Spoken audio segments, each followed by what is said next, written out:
On this day, June 3rd, 1944, more units, including the British 50th Infantry Division, destined for Gold Beach, and the U.S. 29th Infantry Division, destined for Omaha Beach, were now moving to their embarkation points.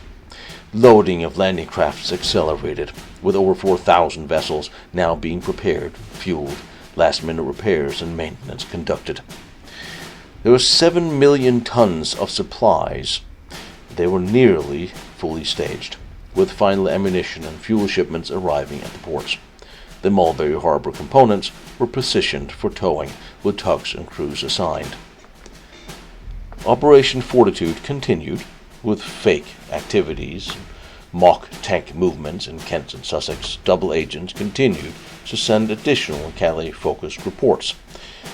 French resistance groups were on high alert, organizing teams for sabotage. No major activity occurred, but explosives and weapons were distributed, expecting the invasion to take place on the 5th.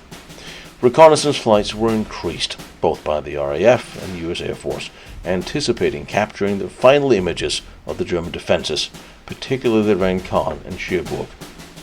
Eisenhower held meetings with Stagg reporting worsening weather. Storm was predicted for June 5th. The discussions leaned towards a potential delay, though no final decision was made. Admiral Ramsey issued preliminary naval orders for convoy assembly, with ships planning to depart on June 5th. Air Marshal Lee Mallory confirmed airborne drop plans for June 4th at night. The sealed orders were finalized for distribution to junior officers, though they were still held secure.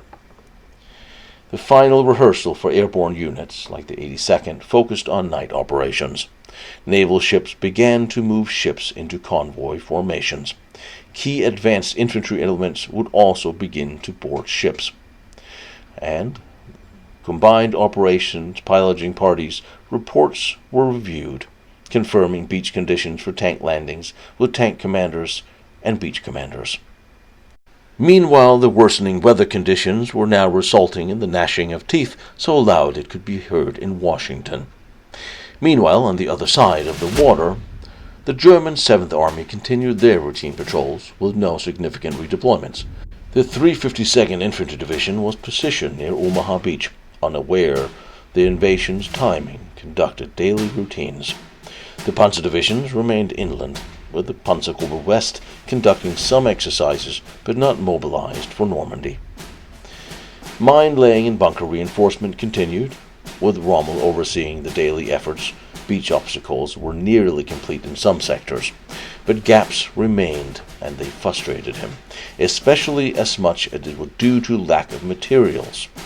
Industrious commanders who managed to obtain materials from elsewhere were shown much appreciation and gratitude. A German officer were assassinated by one of the girls of the French resistance, who, under the pretext of being on a date, shot him carrying a single British-made revolver dropped for that very purpose. This did happen occasionally, so there was no specific reason for greater alarm except search for the girl in question. The German intelligence intercepted fake Allied radio traffic, reinforcing their belief that Calais was the focus. By now, Luftwaffe sorties were further hampered by the weather and, of course, the continued fuel shortage, and no new intelligence suggested Normandy. The weather complacency persisted, though, with no invasion alerts issued. Rommel ordered additionally new coastal fortifications constructed, focusing on minefields in specific places. Rundstedt would not deviate from his reserve strategy, keeping the panzers, like the 21st, far inland. Again, the Kriegsmarine had minimal activity, U-boats on standby. Most naval personnel in Normandy were manning the coastal batteries. I hope you'll consider subscribing to my channel, liking, follows, and maybe even join me on Patreon to help out. I am just a guy, a historian, traveling around all these historic places in Europe on my own dime, trying to bring them to you.